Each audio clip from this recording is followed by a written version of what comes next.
थे जो कि पॉजिटिव कर देता था। ऐसे बहुत सारे फंक्शन हैं, आगे भी जाकर आप देखेंगे तो इसमें signum function, greatest integer function, list integer function ऐसे है। तो देखो यहाँ क्या रिजल्ट आ रहा है कि f ऑफ माइनस एक्स बचा माइनस ऑफ एक्स है। ये कौन सा फंक्शन है? ये ऑड फंक्शन है। 3x का फोटो लगाना है तो यहाँ हो जाएगा tan 3x। अरे देखो LHS और RHS तो दोनों सेम हो गया, ये भी tan 3x हो गया, ये भी tan 3x हो गया, therefore LHS is equal to RHS। तो चिपका ना x minus 1 और x minus 1 इस x के बदले हो गया माइनस का 4 और बट्टे में 4 इंटू ये फिर से फोटो x माइनस 1 और x माइनस 1 होगा सिंपल, ये x माइनस थ्री का square plus y minus three का square is equal to r square radius का स्क्वायर। तो यहाँ x y पर निर्भर कर रहा था, सर्कल हो स्ट्रेट लाइन हो, इस तरीके से इक्वेशन देखो तो, लेकिन पैरामीट्रिक फॉर्म में कि वो x और y जो x है और y है वो भी किसी एक थर्ड कोई एक चीज है, मतलब कोई एक वैल्यू है उस पे। इसमें सिंपल सा कॉन्सेप्ट है कि आपको ढूंढना पड़ेगा इन दोनों के बीच में रिलेशन। तो याद करो कि cosec square theta minus cot square theta का वैल्यू कभी हम लोग आदम जमाने में 1 पढ़े थे, तो अगर ये हम लोग पढ़े हैं तो आसानी से आप रिलेशन बना सकते। नमस्कार साथियों, आप सभी का स्वागत है हम लोगों के इस मंच पर। साथियों हम लोग आज वीडियो 2 कर रहे हैं, फंक्शन का पार्ट 2 है। यहाँ हम लोग देखेंगे कि एक्सरसाइज 2 में कैसे क्वेश्चंस पूछे गए हैं और इन क्वेश्चन को बनाने के लिए फंक्शन की वो कौन कौन सी कॉन्सेप्ट है जिन्हें हम लोगों को जानना जरूरत पड़ सकता है और हम लोग जानकर आसानी से उस क्वेश्चंस को बना सकते हैं।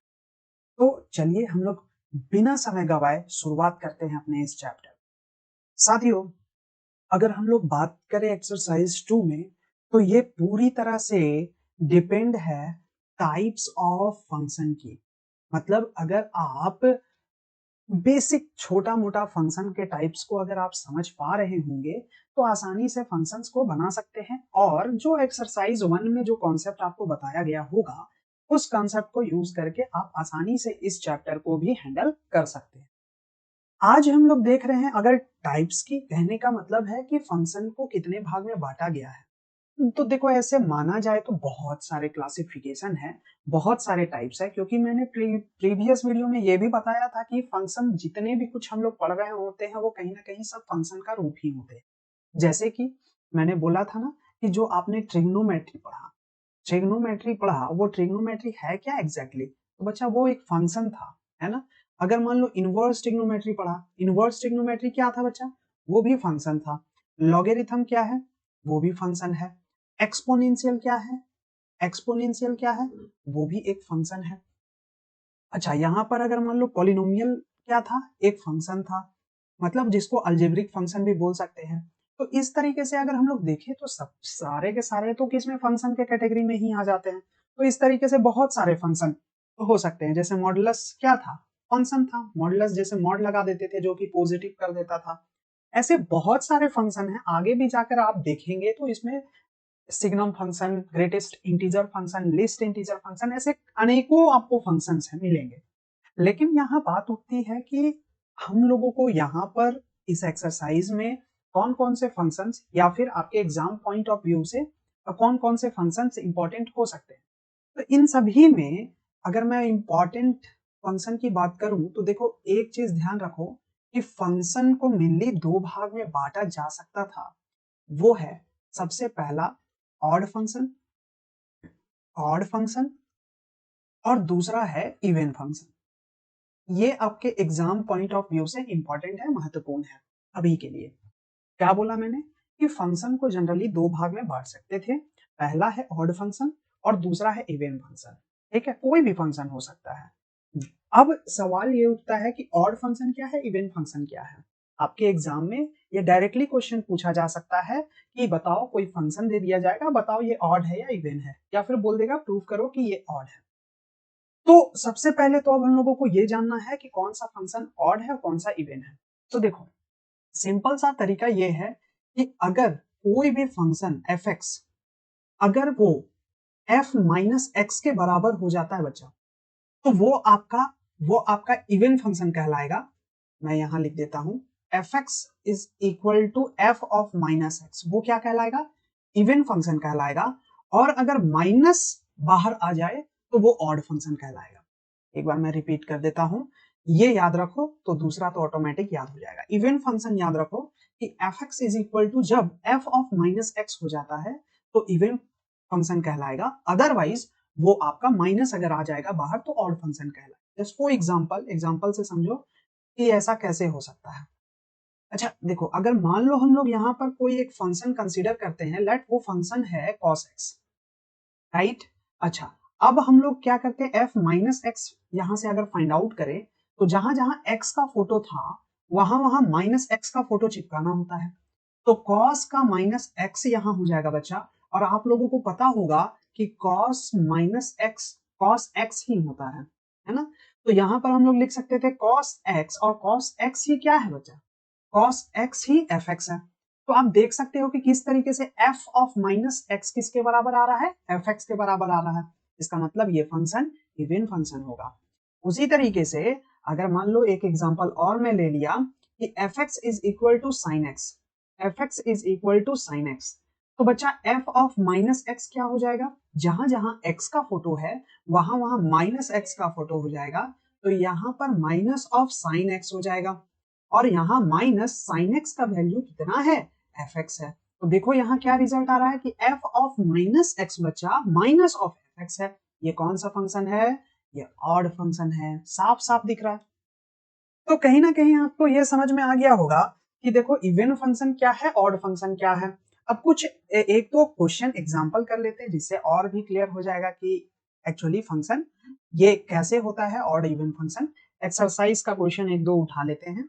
जैसे मान लो एक क्वेश्चन यहाँ पर था कि f x is equal to a to the power x plus a to the power minus x upon में 2। आपको ये प्रूफ करना है कि ये कौन सा फंक्शन है, इवन फंक्शन है ना। तो आप प्रूफ करो या फिर आप डिफाइन करो, ऑटोमेटिक डिफाइन भी हो जाएगा, आज ये जानने की जरूरत भी नहीं थी कि इवन है कि नहीं है, ठीक है, देख लिया जाता है। अब यहाँ पे क्या करना है कि भाई एफ एक्स है, एफ एक्स को तो जैसा है वैसा लिख दिया जाए, ए का पावर एक्स प्लस ए का पावर माइनस एक्स बाई में 2। और हम लोग निकाल के देख लेते हैं एफ ऑफ माइनस एक्स, तो जहां जहां एक्स का फोटो है वहां वहां माइनस एक्स चिपक जाएगा बच्चा, तो माइनस ऑफ माइनस एक्स यहाँ हो जाएगा और बाई में 2। तो इसको देखो तो ए का पावर माइनस एक्स प्लस ए का पावर एक्स बाई 2 हो गया। अरे भाई 1 प्लस 2 बोलो या फिर 2 प्लस 1 बोलो, बट इट्स सेम। तो इसलिए इसको हम लोग एफ एक्स लिख सकते थे। यहाँ साफ साफ सिद्ध हो गया कि एफ ऑफ माइनस एक्स किसके बराबर है, एफ ऑफ एक्स के बराबर है। इसलिए देयरफॉर ये फंक्शन कौन होगा, ये फंक्शन इवन फंक्शन होगा। ठीक है, ये हम लोग प्रूफ कर दिए। तो कितना आसान था इसको बनाना, बहुत सरल था, आसानी से बनाया जा सकता है। चलो ठीक है, तो ये तो हो गया ऑड इवन की बात।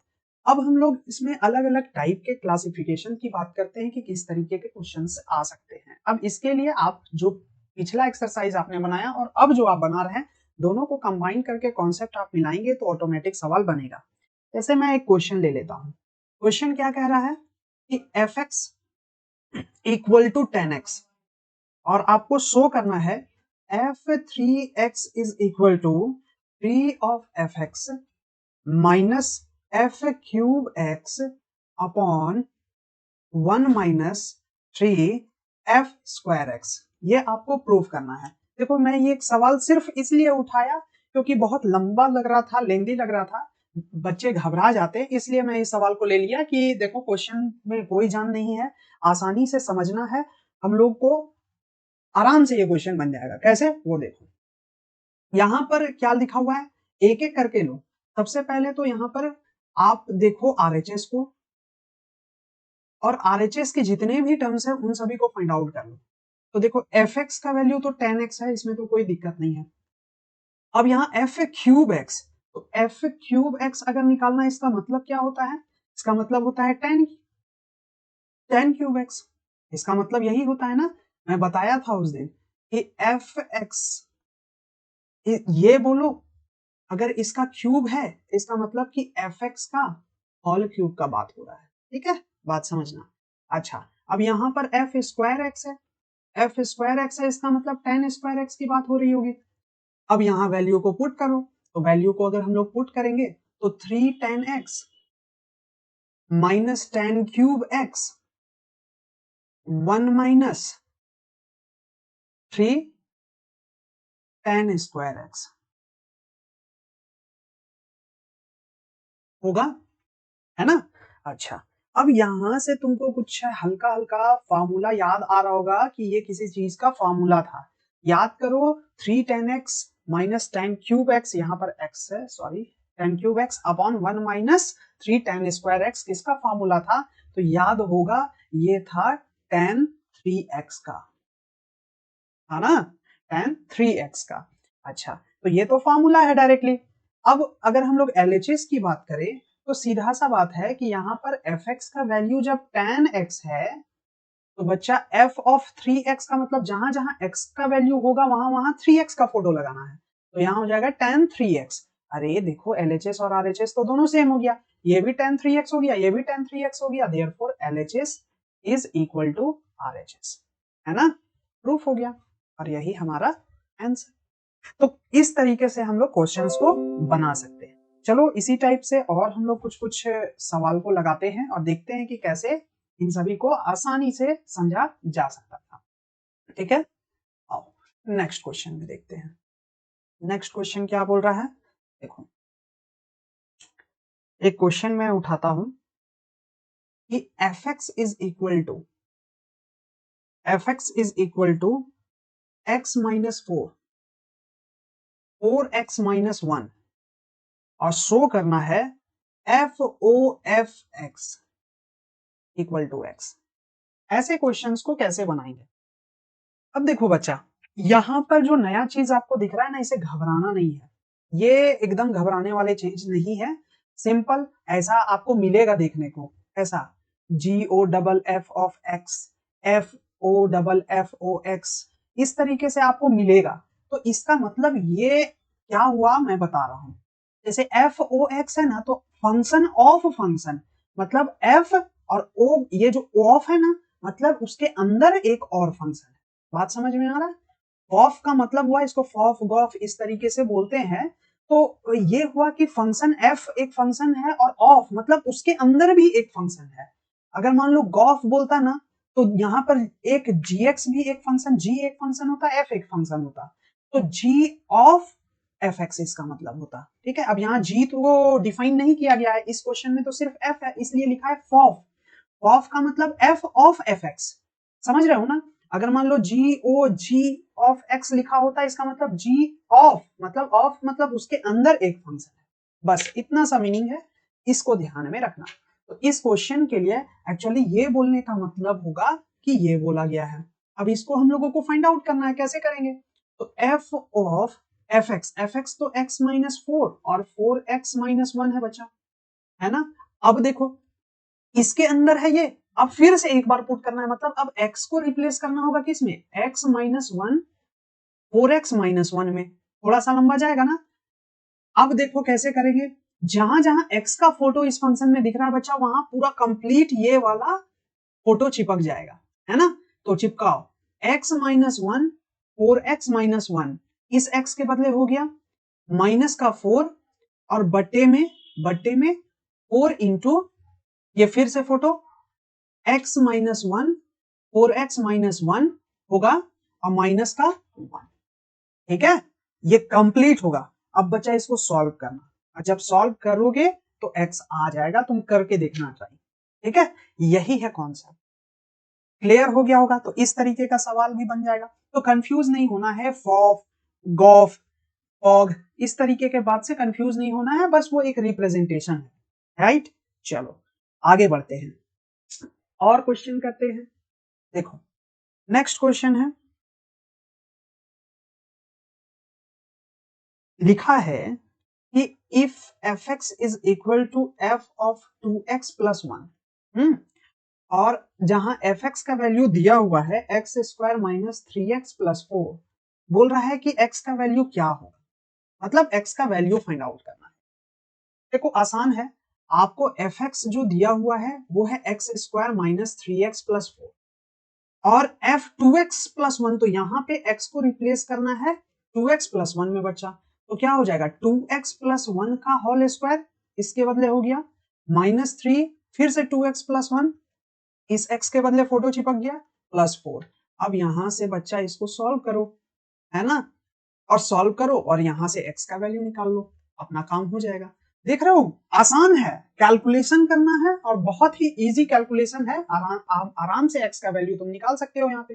तो अभी तक जो देख रहे हो सब प्रीवियस कॉन्सेप्ट पे ही है, छोटा छोटा बस ऐड कर दिया गया है नए चीज को, तो वो सीखते जाओ आसानी से। अगर बेसिक कॉन्सेप्ट क्लियर होगा तो सवाल तो धड़ाधड़ बन ही जाएगा। ठीक है, चलो आगे आओ। अब पैरामेट्रिक फॉर्म पे क्वेश्चन देख लो। पैरामेट्रिक फॉर्म पे कैसे आता है क्वेश्चन, एक दो दिखा देता हूं।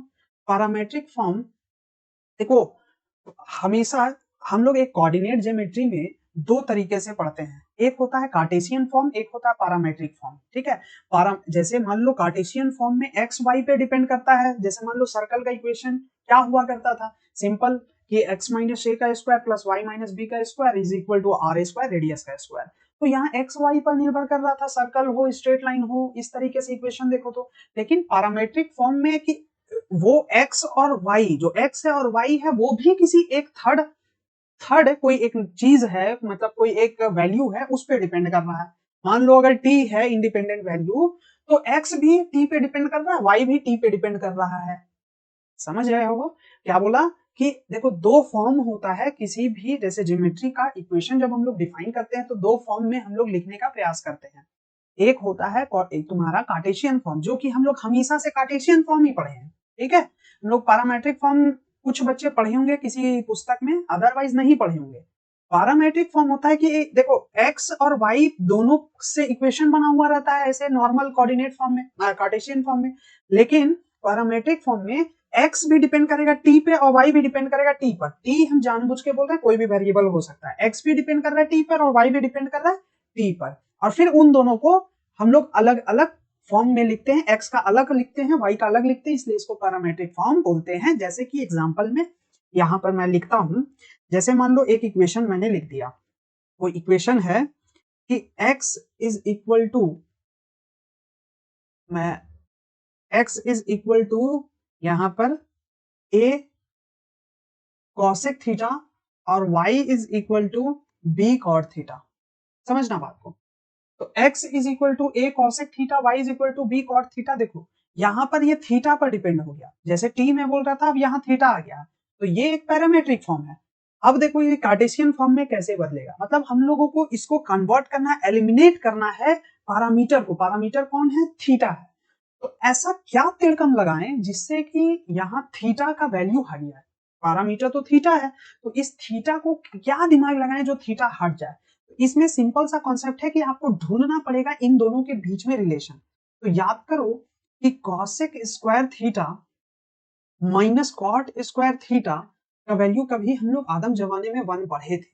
तो अगर ये हम लोग पढ़े हैं तो आसानी से आप रिलेशन बना सकते हैं। देखो यहाँ से कॉसेक का वैल्यू निकालेंगे तो x अपॉन a का होल स्क्वायर हो जाएगा यहाँ, और यहाँ से कॉट का निकालेंगे तो y अपॉन b का होल स्क्वायर हो जाएगा। तो यहाँ देखो हमारे पास तो फॉर्म बन गया, x square upon a square minus y square upon b square equal to 1, यही हमारा फॉर्म हो गया। समझ रहे हो, यहाँ पर हम लोग एलिमिनेट कर पाए पैरामीटर को। पैरामीटर यहाँ कौन था, थीटा था। तो यहाँ पर जो मेन चैलेंज ये है कि क्या आप, जैसे x में थीटा आया y में भी थीटा आया, उसी तरीके से x के साथ t का बन सकता है, y के साथ भी t का अगर बन रहा है, ऐसा दिमाग लगाना पड़ेगा, रिलेशन ढूंढना पड़ेगा कि ऐसा क्या रिलेशन हम लोग लगाएं जिससे कि ये वैल्यू, मतलब पैरामीटर वाला वैल्यू एलिमिनेट हो जाए। ठीक है, तो इसके लिए थोड़ा सा आपको दिमाग लगाना होगा। मैं जानबूझकर आपके लिए छोड़ रहा हूं, 2-3 क्वेश्चन तो बस पड़ा हुआ है, आप कोशिश करना, नहीं समझ में आएगा तो पूछ लेना। मैं क्या बोल रहा हूं रिपीट कर रहा हूं, देखो इसके लिए आपको बस कोशिश करना है जो पैरामीटर है वो कैसे एलिमिनेट हो जाए, मतलब वो दिखना नहीं चाहिए, दिखना सिर्फ एक्स वाई ही चाहिए। ठीक है, वो पैरामीटर हट जाना चाहिए। बात समझ रहे हो, तो उसके लिए कहीं ना कहीं आपको फॉर्मूला याद रखना होगा, अलजेब्रिक प्रॉपर्टी याद रखना पड़ेगा। ठीक है, तो 3-4 क्वेश्चंस बस है, आप बना लेना उसको, और कोई भी प्रॉब्लम होता है फिर में आप हेल्प ले सकते हो मेरा। उम्मीद करते हैं आपको ये क्लास समझ में आई होगी। एक्सरसाइज कंप्लीट कर लेना। Thank you.